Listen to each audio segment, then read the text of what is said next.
This is the Ryder and Lisa replay. Brought to you by Action Furnace. Fixed right or it's free.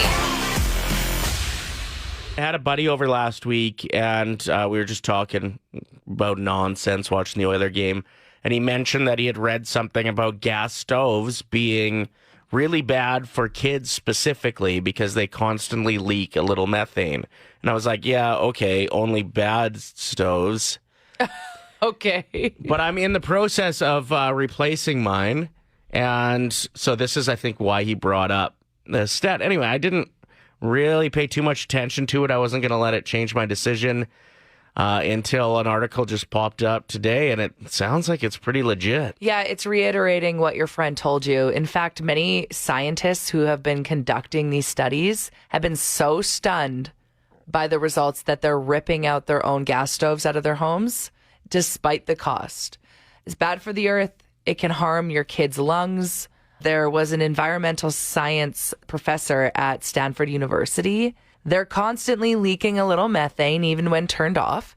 They'll pollute your household air with nitrogen oxides and other dangerous gases, which can damage lungs, especially young kids' lungs. Another scientist, her name's Tara, at the University of Saskatchewan. She's a chemist. She and her colleagues took some air readings of homes that use gas stoves, and they were shocked by the high amount of nitrous oxide in the air after cooking sessions. The toxins didn't recede for several hours after. And I would imagine the smaller the home, the more significant this is, right? Oh, for sure, yes. Like if you were in like a smaller condo and you had a gas stove, that you'd need to air it out almost. So the levels exceeded Health Canada guidelines for 1 hour exposure, and the fumes for sure lasted longer than that. So just something to be aware of if you have been looking at gas stoves, because don't get me wrong, they look so nice. When they cook better. I really like cooking on gas. Well, and that's what people are saying, because if you're a chef or you enjoy cooking, odds are you're gonna be leaning towards the gas stove. But studies have linked gas cooking to increased lung issues in children. Well, I mean anyone, including adults. Like if you have chronic obstructive pulmonary disease, the gas stove is not doing you any favors. No. Play 107. Rotisserie chickens honestly seem like too good of a deal. What, $10 most places? Okay, 11? I got made fun of for talking about rotisserie chickens on our show, saying that they were like $9. My girlfriend said she went to work and all of her coworkers were making fun of me. They're like, Lisa's obviously never bought a chicken. They're $13. I was like, sue me. Well, So apparently they're $13. some places. I don't know. Like Costco, I think they're 11. Really? Yeah. But you buy an actual chicken, like I actually cooked one last week, and the sticker said 15.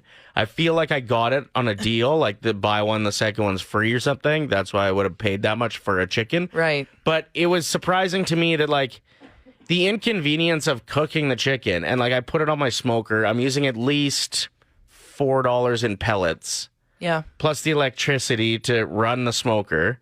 That's a $20 chicken by the time all is said and done. And that's a couple hours of work. Yeah. So why would anybody? I mean, they taste far superior, in my opinion, when I pull them off the smoker. Yeah, but I've never been disappointed in a rotisserie chicken. Sure. You have the answer as to why they are a little bit cheaper, though, right?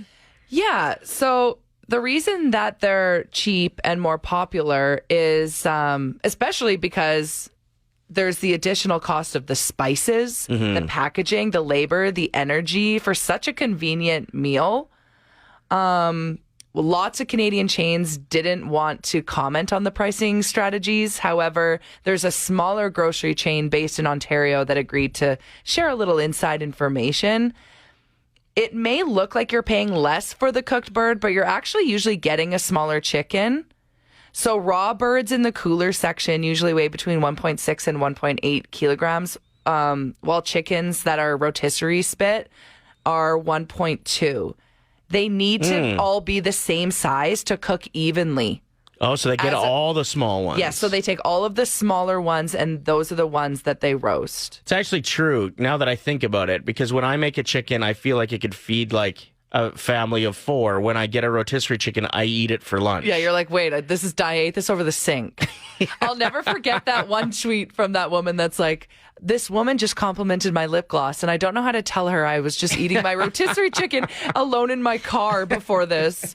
There's an apocalypse preparedness and survival school in Edmonton. Is it a joke, though? Like, No. it's funny? No. Like, it's legit. And when I first read it, I was like, lame. That's what I first thought. Okay, yeah. I was like, are they actually teaching you like how to kill zombies and That's stuff? what I was wondering. I was like, is this some sort of like Zombieland, Walking Dead fun thing? But then I read about it and I was like, oh, I'd actually love to take that course. So there's 2 instructors. They cover everything from how to build fires to read compasses, building shelters, first aid.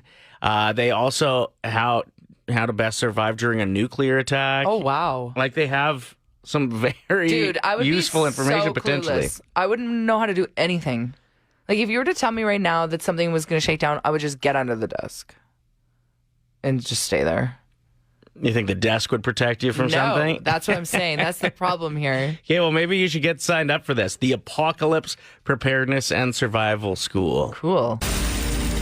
First time through, we got John on the phone, who is caller 7. Are you ready to rip, John? Yes, sir. All right, we're going to break the contest down for you real quick first, and then it's all you. So you'll choose a teammate, either Lisa or myself. We'll leave the room. Then we're going to give you 5 words. You just hit us with the first word that comes to mind. It could be an opposite or maybe a continuation of the word. Just do your best to pick probably the most common answer, and then your teammate will come back in and try to do the same. For every question that you guys have that's the same, it's $25. If you get all 5, it's $1,000, okay? Sounds great, yeah. Who would you like to be your teammate? Let's play with Ryder. All right, Get I'm out going. of here. Whew. Okay, we just got to wait for him to officially be completely out of the room. Hey, Okay, John, what is the first word that comes to your mind when I say swipe? right. Elephant. Trunk. Sting. B. Fresh. Breath. And the last word, John, what's the first word that comes to your mind when I say sheet? S-H-E-E-T. Sheet. Bed. Love it. Okay, come on in, Ryder. You did so good, John. He was so quick, Ryder. You know how sometimes, like, people seem to get nervous and they lull a little bit before they say a word? And then overthink it. They overthink it. Yeah. John was very good. So here's hoping that John is our first ever winner of $1,000 with the 1K wordplay. Let's start with something that I think is pretty easy. What's the first word that comes to your mind, Ryder, when I say sting? B. That is correct. Woo! So John has $25. Let's keep that going. I was thinking about ring as well. That was the other word. Sting ring? What? Ring sting. What is that? That's when you eat spicy food. Anyway. Oh, I've never experienced that. I think you need to call your doctor. Okay, Ryder, what is the first word that comes to your mind when I say sheet? Bed? That is correct. $50. Let's keep that rolling. What's the first word that comes to your mind when I say swipe? Card. Ugh. John was thinking about Tinder. He said swipe right. That's okay, John. You still have a chance to win some money. You still have a chance to win $100 if you get the next 2 right. Ryder, what's the first word that comes to mind when I say fresh? Sheets? Which is weird because... Yeah, that's not it. It's breath. Oh, John was still thinking about Tinder. And his checklist before going and meeting a date, okay? Okay, it's all good. We still got $50 in your pocket. Let's make it 75. Ryder, what's the first word that comes to your mind when I say elephant? Trunk? That's correct. All right. 75, that's respectable. 75 is pretty good. Wow, that's great. All right, man. Enjoy the money, okay? Yeah. Fantastic. Thank you, guys. Thanks for playing, John. Next chance to play is tomorrow morning. Same bat time, same bad place. We have a concert announcement coming up at 8 a.m. and then tickets to give away immediately after. Really easy contest today if you're a good speller. Play 107, it's Ryder and Lisa. Sorry. I got way too excited for this Maroon 5 business. I'm so excited. They're coming August 5th. Yep, to Rogers Place. Tickets are on sale this Friday at 10 a.m. at livenation.com and Ticketmaster. But we have your tickets all week. We're doing a spelling contest today. Okay, so the phone lines have been blocked. We're going to unblock them right now. And here's the deal. If you hear the phone ringing, there's a pretty good chance we're going to be answering it, right? You're just next in line or whatever. Okay.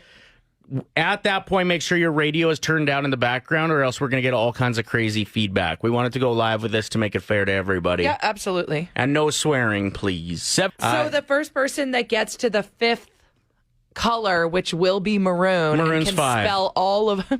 We're calling this contest Maroon's 5? Yes. If you can spell all the colors leading up to that, the first 4 before it. If you get one wrong, you're off and we'll take the next caller. Yeah, we're going to just hang up on you, too. It's going to be ruthless. Just kidding. First contestant, who's this? Hi, it's Rudy. All right, you ready to go? I'm going to try. Spell the word crimson. That is a pink and reddish color. CRIMSON.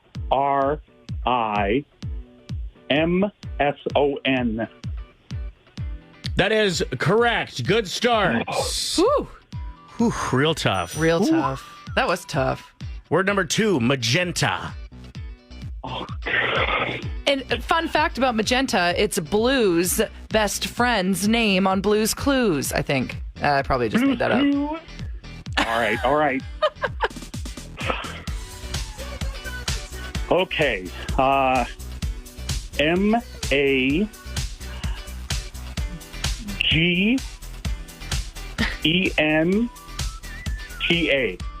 Correct. That is correct. Well done. Oh, wow. You're ripping. All Okay, right. we're 2 down. You got 3 to go. We need you to get spelling quicker, though, so we know you're not Googling, okay? Ooh, touche. Oh, I'm not Googling. Don't worry about that. All right. Rudy. Fuchsia. Oh, jeez. This is funny because I wear fuchsia almost every day. Okay. No Googling. FUSIA.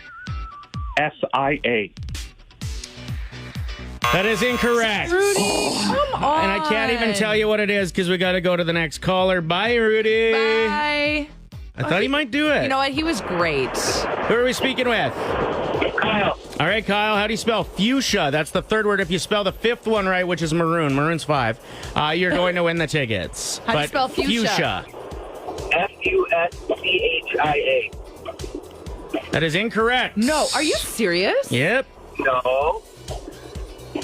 Well, we can't correct him because the next person Exactly. Guess it. Yeah. All right, thanks, guys. Good effort, right. Kyle. Oh, now I see what you mean. I just Googled it. Yeah. All Okay. right, caller 3. What do you got? How do you spell fuchsia? FUCHSIA. CHSI. That is correct. Woo, what's your name? Jane. All right, 2 more words to go here. No cheating. The 5th word is maroon, by the way. Maroon's 5. Yep, but you got 1 more to go. No Googling. You got to start spelling it immediately after we say it. Turquoise. Turquoise. TURQUOISE. That is correct. Oh my gosh. Okay, let's do this. How do you spell maroon? MAROON. Yay! You've got the Congratulations. tickets. Oh my gosh, I'm like shaking. When did we record this? I think it was like 7 years ago. Yeah, long time. It was about when I got my new phone number when I moved to town. Oh, So okay, I so think like like 8 years ago because I kept my old one for as long as possible for a couple of years. But Wow. and it was about getting the number 587. We'll get to some of our favorite parts of that rap song. I'm not going to play it all for you. No. But there is a new Alberta area code that they've just announced. Now, I think this is really important to put that out there for people to be aware of because as soon as somebody texts me and it's a number I don't recognize with a weird area code or they try and call me, I don't answer it. Right. Because I'm like, oh, it's a scammer. Like, what's this area code? But no, it will be people in the Edmonton area. I wonder if like our province fought for a cooler number than we got. What did we end up getting? 368 is the new one. I don't mind 368. Rolls off the tongue pretty good. But like, couldn't they come up with like go after 999 or like about- 997 for Gretzky then McDavid? Oh my gosh, that's brilliant. right? This is why we need you in these meetings. Yeah, I would make a big stink in there. Yeah, but then you'd fall asleep within 5 minutes because you get so bored. I'm bad at meetings. Yeah. All right, here's a little bit of a rap track that we did. Should we do some of your verse, Lisa? Okay, sure. Okay, here's some of Lisa's verse in my rap song called 587. Walking my racer and strutting the halls. Star 69 and all the boys when they call. Boy, I don't know you. Why you ringing my phone? You not in my fave 5, so leave me alone. You should know I ain't no average hoe. I pay for my minutes as I go. The questions don't stop, cause 587 was a number rider guy. Getting asked if you're from out of town a lot, cause 587 was a number rider guy. Fire track, right? Yeah. I have a little bit of my verse as well. You thought I was sounding intoxicated in it, but... A little bit, but I don't think you were. It was like 7 a.m. when we recorded it. Yeah. But you No, never know. I might have been. It was 8 years ago. Yeah. We all grow up. We all grow up. The first line I really like in it, I say that my phone has more bars than White Ave, and I just thought that was really catchy. But you can't Definitely. understand it because I sound drunk. Yep. My phone's got more bars than White Ave, and my battery life is pretty red. If you wanna ring my cell sometime, remember 587, you'll be glad. The questions don't stop, cause 587 was a number rider guy. Getting asked if you're from out of town a lot, cause 587 was a number rider guy. Now, what's the new area code you said? I believe it is 368. Okay, interesting. Jeanette just wrote in saying there's a new area code 825 for Shaw. What? There's too many. I can't keep up. Yeah, I'm never going to answer the phone again. Never would anyway, but What's this area code? I don't recognize it. That's your mom. We need your help with something. Lisa did something this weekend. She thought it was lovely. I kind of disagree, so we want you to tell us if you think it's a beauty move or a Rudy move. Like, did you just come up with that? yeah, beauty or rude? Yeah. Beauty or Rudy? What are your thoughts on this? So it was Chad Cook. He spins every Friday on our station from 6 to 8 p.m. He's the kindest human. He would do anything for us. So it was his birthday party on Saturday night, and he was going out to JT's pub. I had to be in St. Albert for one of my girlfriend's birthdays, but I was like, I can't not stop in because Chad Cook would do anything for me. Well, yeah, He's he just would one be of the those first people. one to show up at your birthday party. Yep. Even if he couldn't make it for the rest of the night, like Because if he's DJing that night, he'd still make a point to pop in. yeah. So I was like, okay, I have to make an appearance. I rolled into the bar that he was having his party at like, I want to say it was like 10:30 p.m. I handed him a drink and said happy birthday. And then as soon as his back turned to me, I left. Beauty move Or Rudy. or rude? Because he did text me an hour later. He's like, where are you? And I was like, oh, I had to leave. Like, it was late. I had to work the next day. Like, I was live on location. So that's also a good excuse. Sure. But is it still rude, or was it nice of me to at least stop in? I have heard people make the argument that smoke bombing is the most polite way to leave a party because you're not putting other people in a weird zone of like, oh, should I leave? Or like interrupting conversations to be like, oh, well, let me say goodbye to you. And it's just for the flow of a party. Yes. Smoke bombing is, and I read an article on it and I actually thought there were some valid points there. But do you think it was rude that I didn't give him even like Yes. to just say, here's a drink. I actually just wanted to stop in and say happy birthday, but I gotta go. You needed to give him at least 10 or 15 minutes. No, I didn't. I had no. 0 minutes is not enough minutes. Okay. Here's what you should have done. Get him a drink and say, I put $20 in this VLT beside mine. Let's go spin. Oh, I should have given him some of my time. And then you just get some one-on-one time. Right. How was the party? He could have told you about my daughter spinning the earlier house party Yeah. portion of his Because you went to the evening. like pre-drink Yeah. thing. I think it's Rudy. Okay, so majority of the people in the text line so far are saying rude move. You should have at least stayed long enough to tell him you couldn't stay. I literally handed him a drink and had 1 foot out the door within 30 seconds, you guys. And so, I don't know. I didn't think it was that bad, but now I'm starting to think maybe he's mad at me. So have we decided it's official? I think it's official. Rudy move. Rudy move. So I went to the opening of a new bar, Rally. It's called the Rally Social Club. Yeah, so it's the old Billiards. Yeah. And they had a media and influencer ping pong tournament to kick things off. Yep. So we went there before they opened the doors to the public later on that night. So it was really cool, and I love what they've done with the place. Now, I didn't want to sign up to be in the ping pong tournament because that's just not my thing. But you were so excited. Mm-hmm. Well, I lived in Poland for a while, and ping pong is huge over there. Okay. And there was a ping pong table in the office of the school that I worked, and there'd be 2 hours a day. My buddy and I would just play ping pong. So the new bar has a lot of ping pong tables. Yeah. And pretty cool. I was saying to you on the way over, out of any media members I know in Edmonton, there's not many that I'm worried about. You were like, I'm going to win this tournament. I feel like I got a chance at winning it anyway. I did think about the one fella that I know quite well, Bill Fortier, who is on CTV. I feel like I mispronounce his last name every time. I feel like it's Fortier. No, it's not. Oh, then I've been saying it wrong for years. And I was like, he looks like a good ping pong player. He's married to your old co-host. That's right. Yeah, Brandy, yeah. Anyway, I said, I'm pretty sure Bill would probably be some good competition. Walk in. First person you see. He brought his own paddle.